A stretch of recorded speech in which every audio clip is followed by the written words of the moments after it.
O RH precisa entender como a empresa ganha e perde dinheiro. Em última análise, cara, qual é o negócio da empresa? Como ela ganha, como ela perde dinheiro? Precisa entender de dados. Hoje, mais do que nunca, acabou essa área, né, achismo e tal. Cara, dados. Né? A gente precisa ter um conhecimento muito maior do que o que a gente normalmente tem. E essa coisa da análise de investimento. Né? Quanto mais a gente, enfim, subir dentro de uma hierarquia organizacional, por mais que ela seja mais horizontal, mas, né, quanto maior ali a tua responsabilidade dentro daquela organização, maior vão ser as discussões sobre os investimentos. Quando você discute investimento, você discute custo e retorno. Né? E a maioria das pessoas, dos RHs, e acho que aqui pro BP isso é ainda mais crítico, né? Essa capacidade analítica de entender e conseguir minimamente analisar resultados financeiros, né? Conseguir discutir de igual para igual, ou pelo menos com uma boa base ali de conhecimento, como aquilo vai impactar na última linha do DRE. Né? Você precisa entender, porque quando você estiver discutindo por que nós vamos investir na experiência do colaborador e não no marketing, né, no fazer um anúncio, quem vai tomar essa decisão está olhando o número. Né? E o dinheiro é finito, o tempo é finito. Então, a gente está escolhendo sempre entre uma coisa e outra. Se a gente não for capaz, né, como vocês colocaram, de entender como a gente gera valor, qual é o valor que, de fato, a gente está gerando com aquilo que a gente está fazendo, fica só transacional, né? Tá executando um monte de coisa e não necessariamente agregando valor. E eu acho que aí... E o RH... Desculpa.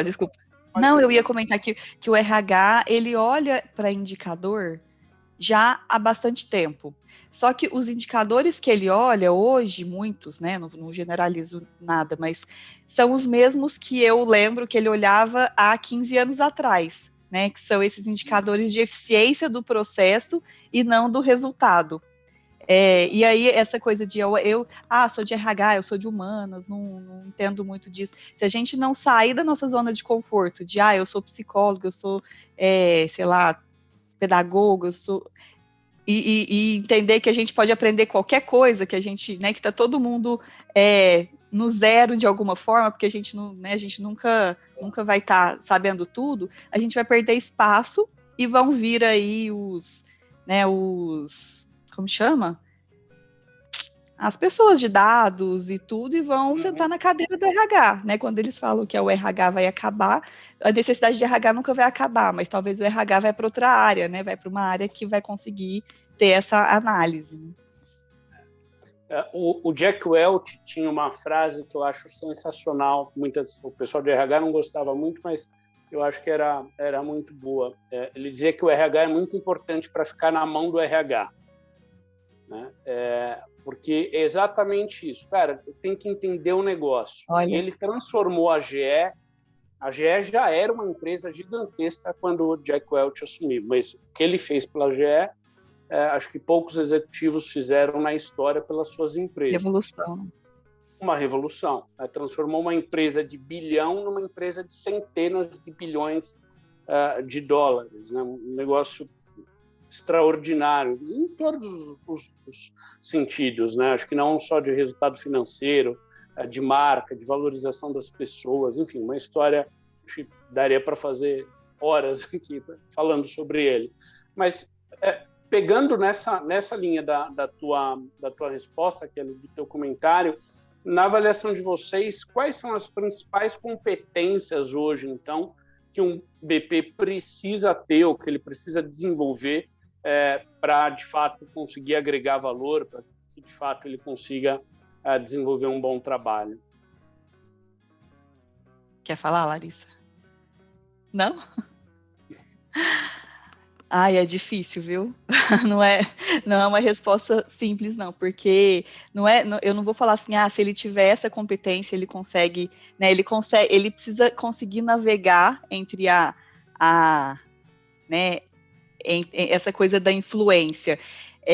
A gente fala, é só ter influência, mas influenciar não é saber conversar com o diretor, influenciar é ter argumentos, é ter essa vontade de aprender. Eu acho que esse desejo por aprender e não estar nunca satisfeito, né?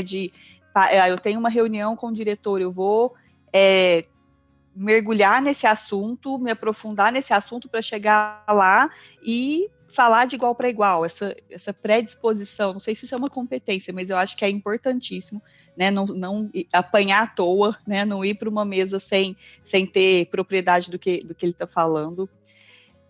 Eu acho que essa coisa do dado aí, essa visão analítica, né, crítica, de questionar os processos, de falar, gente, a gente fez assim até agora, mas não faz mais sentido, não é isso que vai atender a necessidade do meu cliente, né? Não essa política não faz mais sentido para a gente, porque às vezes não é o BP que cria a política, mas ele é a pessoa que utiliza ali, que está no dia a dia com as áreas. Então, voltar e falar, eu não lembro os autores, eu sou péssima disso, mas tem gente que fala que se a política não me ajuda, né, a ser ágil, ter essa coisa de levar a empresa para frente, eu não preciso da política. Se ela está barrando os processos, eu não preciso. Então, acho que o BP tem esse papel mesmo de ter voz para voltar lá, ter coragem de questionar e falar, né, se a gente está olhando aqui SLA, mas não é isso que o negócio precisa, não é SLA, eu preciso da pessoa certa ali, porque isso vai fazer total diferença